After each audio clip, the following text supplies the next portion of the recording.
Welcome dear students, आपका बहुत स्वागत है हमारे इस यूट्यूब चैनल में। आज के वीडियो में हम लोग साधारण ब्याज अध्याय के अंतर्गत टाइप 17 17वां अध्याय टॉपिक को टाइप को देखेंगे। प्रश्न मैं पढ़ देता हूँ। 2600 रुपया को दो भागों में इस तरह बांटा जाता है कि पहले भाग पर 10% वार्षिक साधारण ब्याज की दर से 5 वर्ष का साधारण ब्याज, दूसरे भाग पर 9% वार्षिक ब्याज की दर से 6 वर्ष के ब्याज के बराबर है। दोनों भागों को ज्ञात करें। राइट। अब यहाँ पे बोला कि 2600 रुपया को दो भाग में बांट दिए। ठीक है, पहले भाग पर 10% ब्याज ले रहे हैं और दूसरे भाग पर 9%। पहले भाग पर 5 वर्ष के लिए हमने ब्याज पे लगाया और दूसरे में 6 वर्ष के लिए। दोनों धन से जो हम लोगों को ब्याज मिला वो बराबर होगा। जैसे मान लीजिए कि आपके पास है 1000 रुपया, राइट। आपने 600 रुपया और 400 रुपया, दोनों क्या है, मूलधन अलग अलग।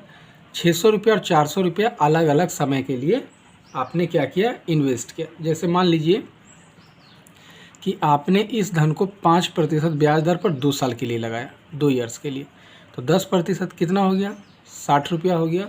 और आपने इसको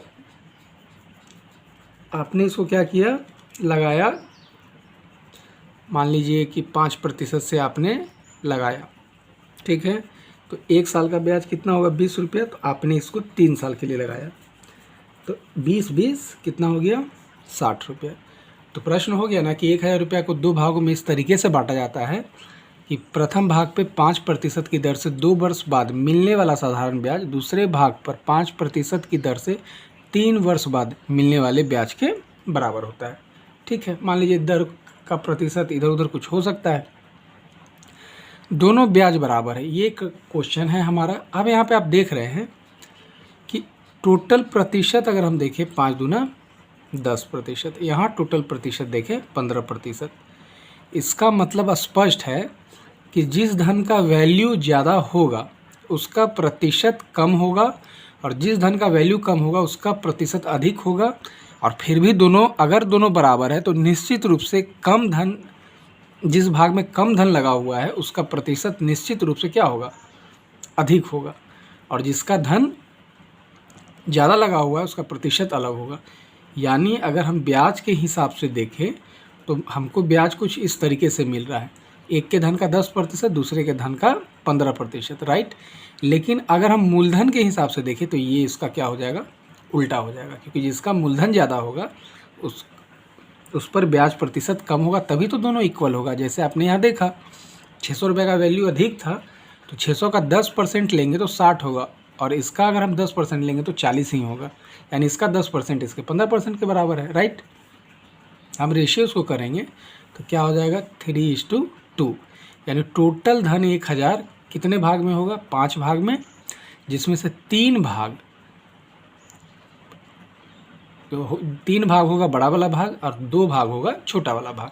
हमने इसको डिवाइड किया 200, तो 600 जिस पे अधिक धन है, और एक हो जाएगा कितना, 400। बस यही काम करना है आपको। यहाँ पे 2600 रुपया है,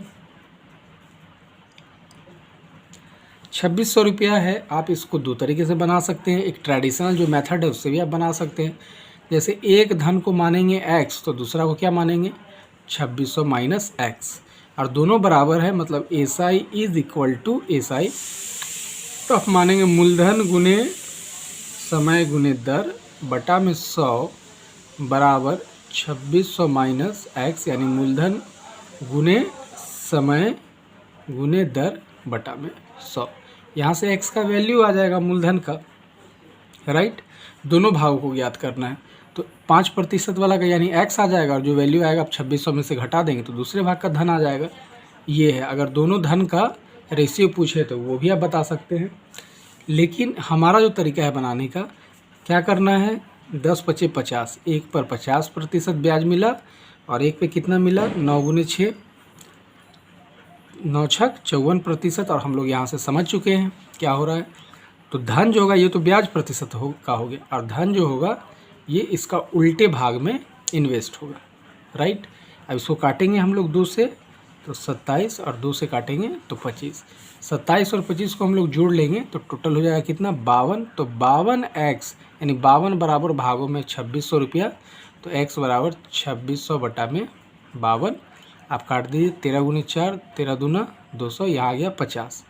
तो पहला भाग क्या होगा, 27 पचे 135, 1350 रुपया, और दूसरा क्या हो जाएगा 25 पचे 1250 रुपये। जोड़ देंगे 13 12 2500, 50 5 2600, राइट। तो दोनों भाग निकल गया। तो जो भी तरीका आपको इजी लगे, ये तरीका इजी लगे या ये तरीका इजी लगे, दोनों तरीका में से जो आपको अच्छा लगे आप उससे प्रश्न के आंसर को कर सकते हैं।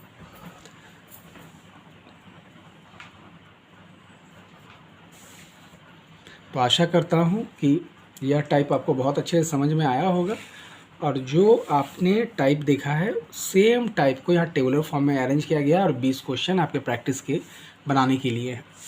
इस मैजिकल बुक को प्राप्त करने